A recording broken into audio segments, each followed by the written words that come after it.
Welcome to the polytechnic classes YouTube channel special for electronics engineering. आज का paper power electronics का हम लोग एमसीक्यू का सॉल्यूशंस करेंगे। ठीक है, तो चलिए आइए हम लोग करते हैं क्या कुछ रहा रिस्पॉन्स द पॉलिटेक्निक क्लासेस का आप सबों के बीच। ठीक है, तो यहाँ पे लिखा हुआ है द पॉलिटेक्निक क्लासेस और नीचे लिखा हुआ स्पेशल फॉर इलेक्ट्रॉनिक्स इंजीनियरिंग। तो आज का पेपर कैसा गया द पॉलिटेक्निक क्लासेस के लिए आप एक रिस्पॉन्स या कमेंट बॉक्स में जाकर के कमेंट जरूर करेंगे। ठीक है, और दूसरा जो यहाँ पे नजर आ रहा है आप लोग के बीच पावर इलेक्ट्रॉनिक्स का क्वेश्चन एसबीटी एग्जाम में टकरा गया। हमने मात्र और मात्र 24 घंटा पहले कुछ क्वेश्चंस गेस किए थे, सारा क्वेश्चंस यही आ गया। आइए सॉल्यूशंस देखिए छात्रों, मतलब इतना खुशी है क्वेश्चंस को देख करके मत कहिए आखिर कौन सा क्वेश्चन है भाई, इसके बारे में तो हम लोग बात कर ले पहले। तो चलिए वन बाय वन हम उस क्वेश्चंस की बात करते हैं। और क्वेश्चन है ग्रुप ए का, क्या क्वेश्चन है आपका ग्रुप ए का, और ग्रुप ए में कौन सा क्वेश्चंस हम क्या किए हैं बताए थे और कौन क्वेश्चंस आया है एमसीक्यू में। ठीक है, तो अभी हम एनालिसिस नहीं सिर्फ और सिर्फ आंसर आप लोग को बताएंगे। ठीक है, पहला क्वेश्चन क्या था, तो पहला क्वेश्चन आपके सामने thyristor is nothing but EAN। Thyristor क्या है बाबू, ये क्या है, कंट्रोल स्विच है। क्या है, कंट्रोल स्विच है। आप लोग इसको ध्यान देंगे और सिर्फ अभी आंसर को मैच करेंगे, यानी ये आंसर इसका सही होगा वन का। दूसरा क्वेश्चन क्या था, the common emitter amplifier characteristics by. इस क्वेश्चन को हमने सुधारा था और वो सुधारा हुआ क्वेश्चन आपके सामने ऑप्शन में आ गया। हाई हमने लगाया था तब बोला था कि ऑप्शन सी सही होगा, यानी फेज रिवर्सल जो होता है 180 डिग्री का क्या मिलता है, फेज शिफ्ट मिलता है कॉमन इमिटर एम्पलीफायर में, इसलिए इसका 2 का आंसर क्या हो जाएगा, आपका सी सही हो जाएगा। चलिए क्वेश्चन नंबर 3 की बात करते हैं। क्वेश्चन नंबर 3 में क्या है, which of the following amplifier maximum distortion. कौन सा पावर एम्पलीफायर में डिस्टोर्शन मैक्सिमम था, तो आपका क्लास सी पावर एम्पलीफायर में डिस्टोर्शन क्या था, तो मैक्सिमम था, यानी डी ऑप्शन सही हो जाएगा क्वेश्चन नंबर 3 का। चलिए हम लोग बात करते हैं क्वेश्चन नंबर 4। सभी लोग रिस्पॉन्स जरूर करेंगे कैसा क्वेश्चन क्या था।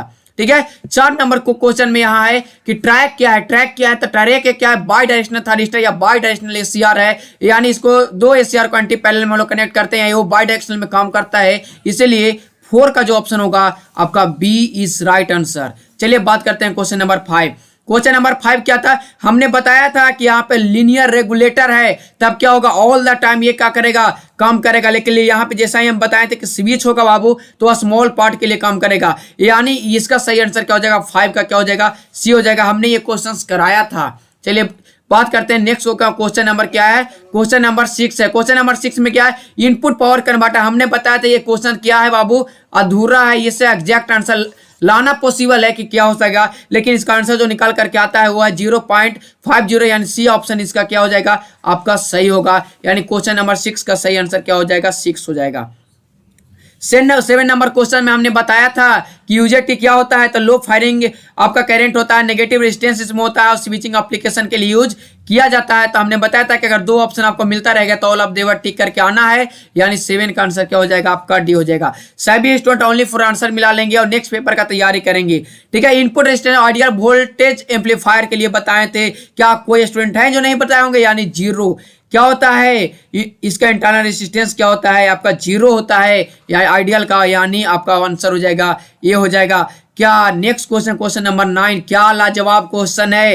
फर्स्ट डे से हमने क्वेश्चन को बताया था कि लैचिंग करंट और होल्डिंग करंट का रेशियो क्या होता है बाबू, 2 से 3 के बीच में होता है। ऑप्शन में क्या है 2.5, क्या 2.5 2 और 3 के बीच में नहीं है, तो है, इसका आंसर क्या हो जाएगा, आपका डी आंसर हो जाएगा। कौन सा, डी हो जाएगा क्वेश्चन नंबर 9 का। चलिए बात करते हैं क्वेश्चन नंबर 10 का। क्वेश्चन नंबर 10 में हमने बताया था कि रिलैक्सेशन ऑसिलेटर जो बनाया जाता है किसके लिए, तो यूजेटी में इसका यूज होता है, एजा एप्लीकेशन यूज करते हैं, यानी क्वेश्चन नंबर 10 का क्या हो जाएगा, सी हो जाएगा। हमने बताया था क्वेश्चन नंबर 11 का भी आंसर कि track cannot be used as, तो ये सॉलिड स्टेट स्विच के जैसा यूज नहीं होता, बाकी सब के जैसा यूज होता है, यानी साइक्लोनिक कन्वर्टर को भी यूज करते हैं, इन्वर्टर में भी यूज करते हैं, एसी वोल्टेज रेगुलेटर में भी यूज करते हैं। इसका आंसर क्या हो जाएगा, डी इज राइट आंसर, या डी, यानी ऑप्शन यहाँ पे नहीं है जिसमें हम लोग यूज नहीं करते हैं। सॉलिड स्टेट जो स्विचिंग होता है उसके लिए हम यूज नहीं करते, लेकिन ऑप्शन में क्या है, नन ऑफ द अबव है, यानी ऑप्शन नंबर डी आपका करेक्ट है क्वेश्चन नंबर 11 का। क्वेश्चन नंबर 12 तो हमको बताने की भी जरूरत नहीं है, चॉपर क्या है, तो आपका डीसी टू डीसी कन्वर्टर है, क्या डीसी टू डीसी कन्वर्टर है, डीसी टू डीसी कन्वर्टर है, यानी सही आंसर कौन हो जाएगा, क्वेश्चन नंबर आपका कितना का, 12 का क्या हो जाएगा, डी हो जाएगा। चलिए हम लोग बात करते हैं नेक्स्ट क्वेश्चन का। नेक्स्ट क्वेश्चन क्या है वो देखते हैं। नेक्स्ट क्वेश्चन है, यहाँ पे क्या बताए थे, सन टाइप रेगुलेटर। ये क्वेश्चन हमने एग्जाम के पहले एग्जाम का एक क्या बताया डिफरेंस बताएं तो वहां पे बताए थे कि ये लो करंट हाई वोल्टेज डिवाइस होता है, यानी 13 का क्या हो जाएगा, बी आंसर सही हो जाएगा। 13 का क्या होगा बाबू, 13 का बी हो जाएगा। ये हमने बताया था कि लो करंट हाई वोल्टेज डिवाइस होता है। ठीक है, तो आगे हम लोग बात करते हैं question number next. Question number next जो है, क्वेश्चन नंबर नेक्स्ट 14 है। ये बताया था कि टर्न ऑफ जब थरिस्टर करते हैं कहां पे डिपेंड करता है, तो depend upon junction temperature and forward current, ये डिपेंड करता है, यानी सही आंसर इसका क्या हो जाएगा, 14 का डी हो जाएगा। नेक्स्ट क्वेश्चन है आपका 15 नंबर क्वेश्चन। क्या 15 नंबर क्वेश्चन मजेदार है बाबू, ड्यूटी साइकिल, ये भी सही है, ये भी सही है और ये भी सही है, यानी डी। सबने हम इतना डिटेल में कराया है कि अभी हमें एक्सप्लेन करने की जरूरत ही नहीं पड़ेगा, यानी क्वेश्चन नंबर 15 का डी हो जाएगा। क्वेश्चन नंबर 16 जो एसी मोटर कौन होता है बाबू, हमने बताया था इंडक्शन मोटर और सिंक्रोनस मोटर दोनों क्या होता है, एसी मोटर होता है, यानी ऑप्शन क्या हो जाएगा, सी हो जाएगा। ये भी आप बताए थे एसबीटी के रूल के अनुसार 80 to 90% जो क्वेश्चंस होते हैं बोथ ए एंड बी और ऑल ऑफ द एबव वाला, ये सही होता है बाबू। और देखिए यहाँ देखने को भी हमको मिल रहा है। Next question, question number 17। इसके लिए हमने क्या नहीं बताया था कि वोल्टेज रेगुलेटर के जैसा कौन यूज करता है, तो जेनर डायोड। हमने जेनर डायोड जब रेगुलेटर पढ़ा रहे थे वहां पे बताए थे कि एक बार जेनर डायोड को पैरेलल में ऐड करेंगे तो पैरेलल रेगुलेटर होगा, और सीरीज में लोड के साथ क्या करेंगे, जोड़ेंगे तो सीरीज रेगुलेटर होगा, यानी सही आंसर क्या हो जाएगा, ये is right answer. Zener diode का जब वोल्टेज रेगुलेटर या वोल्टेज रेगुलेशन के लिए क्या करते हैं हम लोग, यूज करते हैं। Power efficiency of transformer coupled, इसको तो बताने की कोई संभावना ही नहीं बाबू। क्या होता है, 50% होता है। ट्रांसफार्मर कपल्ड का क्या होता है, 50% होता है, यानी सही आंसर इसका क्या हो जाएगा, आपका सी इज राइट आंसर। क्या हो जाएगा, सी इज राइट आंसर हो जाएगा। चलिए नेक्स्ट क्वेश्चन जो है, क्वेश्चन नंबर कौन है, ये क्वेश्चन नंबर 19 में क्या पूछा गया है कि 2 क्वाड्रेंट चॉपर का हमने बताया था कि सी चॉपर और डी चॉपर जो होता है 2 क्वाड्रेंट चॉपर होता है, यानी इसका आंसर क्या हो जाएगा, बोथ ए एंड बी सही हो जाएगा, यानी डी आंसर क्या हो जाएगा, सही हो जाएगा। आपका टाइप सी चॉपर और type D chopper 2 quadrant chopper है, जबकि टाइप ई चॉपर जो है 4th क्वाड्रेंट आपका चॉपर है। चलिए ठीक है, अब हम लोग बात करते हैं क्वेश्चन नंबर 20। इस 20 क्वेश्चन में हम लोग देखेंगे कि लाइन कम्यूटेशन को हम लोग क्या बोले थे बाबू, नेचुरल कम्यूटेशन। क्या बोले थे, नेचुरल कम्यूटेशन बोले थे। और नेचुरल कम्यूटेशन के लिए जो इनपुट वोल्टेज सोर्स क्या होना चाहिए, क्वेश्चन आपसे ये पूछा है कि नेचुरल कम्यूटेशन के लिए क्या होना चाहिए, तो इसका इनपुट वोल्टेज सोर्स क्या है, तो आपका वोल्टेज सोर्स जो होना चाहिए इनपुट में एसी होना चाहिए। ठीक है, यानी सही आंसर 20 का क्या हो जाएगा, ये हो जाएगा। ठीक है, तो ये क्वेश्चन सबने 20 आउट ऑफ 20 करके आया होगा, कहीं भी ऐसा नहीं है कि जो लोग नहीं किए होंगे, सबने करके आया होगा। आई होप पूरा विश्वास भी है 20 आउट ऑफ 20 सब लोग किया, क्योंकि हमने सारा क्वेश्चन को हम करवाया था, तो 20 आउट ऑफ 20 सबने किया। इतना खुशी है कि मत पूछिए, क्या सर क्वेश्चन एसबीटी में लड़ाए थे, वही चीज है। ग्रुप बी में है, यहाँ पे बात करेंगे सब्जेक्टिव का, तो discuss turn on method of ACR, ये तो कोई छोड़ करके ही नहीं आएगा। शंट रेगुलेटर हमने वीबीआई लगवाया था, ये भी आया भी, ये रेटिंग के लिए भाई क्या बात है। इतना मजेदार क्वेश्चन है कि हम लोग सोच भी नहीं सकते थे, कितना इजी पूछा था। रिलैक्सेशन ऑसिलेटर हमने पूरा स्टार लगाया था, वो भी पूछ दिया। ट्रैक क्या होता है ये भी हमने वीबीआई बताया था, और ये भी आपका पूछ दिया। हमने बार बार बताते थे कि एप्लीकेशन आपको पढ़ कर जाना है। ये डीसी मोटर हमने ओपन चैलेंज बताया था, डीसी मोटर हमने नहीं बताया था। क्या किया था, डीसी मोटर हमने ही नहीं बताया था, कहे भी नहीं थे कि कोई चैप्टर को पढ़ करके जाएगा, क्योंकि इसके और वाला क्वेश्चन सबने बनाया होगा, ट्रैक क्या होता है। तो कोई बात नहीं, जो भी है ओपन चैलेंज है, सबको बोलते हैं कि इससे पेपर नहीं आया, एक पूछा है कोई बात नहीं, जो बनाया है बहुत अच्छा, नहीं बनाया तो भी कोई बात नहीं, लेकिन इसका पीडीएफ हम प्रोवाइड आप लोग को किए थे, लेकिन बोले नहीं थे, वीबीआई नहीं लगाए थे। व्हाट इज ट्रैक, इस पे हम 4 स्टार लगाए थे, 4-5 स्टार लगाए थे कि बहुत इंपॉर्टेंट है, ये पूछ दिया बाबू। चॉपर के लिए हम बताए थे चॉपर क्या होता है, और स्टेप अप और स्टेप डाउन चॉपर क्या होता है, इसके लिए भी हम स्टार लगाए थे और पूछ ही दिया। व्हाट डू मीन यूजेट, इस पे भी हम स्टार लगाए थे, ये भी पूछ दिया।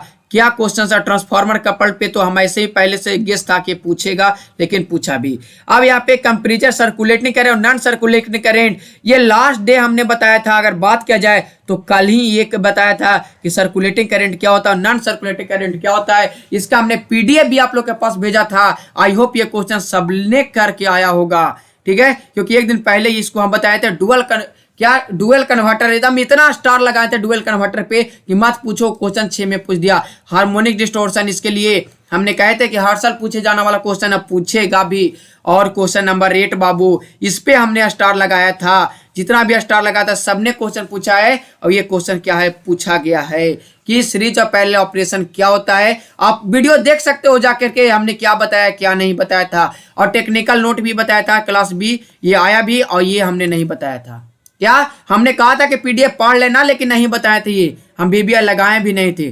ठीक है, नेक्स्ट क्वेश्चन, क्वेश्चन नंबर 9 क्या है, ये इस पे पहला क्वेश्चन मेरा है बाबू। अगर नहीं को वीडियो नहीं देखा है तो जा करके देख लो। इसमें हम पहला क्वेश्चन था मेरा उस सीरीज का, जो ने हम बताए थे कि ब्लॉक डायग्राम से पूछा जा रहा, पूछा गया है, हमने बोला था पूछा गया है, यानी ये क्वेश्चन तो सबने करके आया होगा। हमने बताया भी था और लाइव क्लास में भी इस क्वेश्चन को बताया था। और ये इसका क्या बात है, वो वोल्टेज करेंट ये क्या ऐसा कुछ है, ऑपरेटिंग मोड क्या नहीं बताए थे हम, क्या बीबीआई नहीं लगाए थे, कोई बता दे हमको।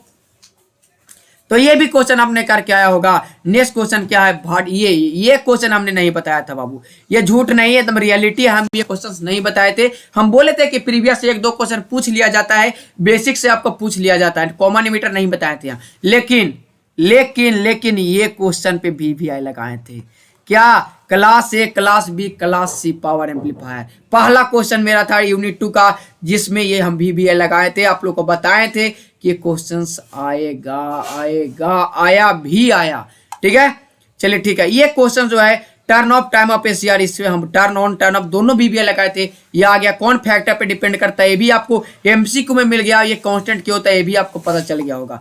ठीक है, और ये मत पूछो, 3 मोड था। एक दिन पहले मॉर्निंग में 8 बजे, याद करो, सिंगल फेज पैरेलल इन्वर्टर, क्या मजा आया था उस क्लास में। हमने कहा था कि 3 मोड होता है, ये कोई एक मोड आपको पूछेगा, वही एक मोड पूछा है बाबू। ये एक दिन पहले सुबह 8 बजे हम इस लाइव सेशन में क्वेश्चन को कराए थे कि पढ़ करके जाओ, ये क्वेश्चन सबसे पूछने जा रहा है, और पूछा भी, इतना बीबीआई लगाए थे। तो हम चाहेंगे बाबू कि एक रिक्वेस्ट है कि कमेंट बॉक्स में जरूर आप बताएंगे कैसा गया एग्जाम। और इसके लिए आज यहाँ पे लिखा हुआ आज का पेपर ऑब्जेक्टिव सॉल्यूशंस, ये तो हमने करा दिया, और ये बताएं किसका कितना सही हुआ ये भी बताएं, और कैसा गया एग्जाम ये भी एक और बताएंगे कमेंट बॉक्स में जाकर के।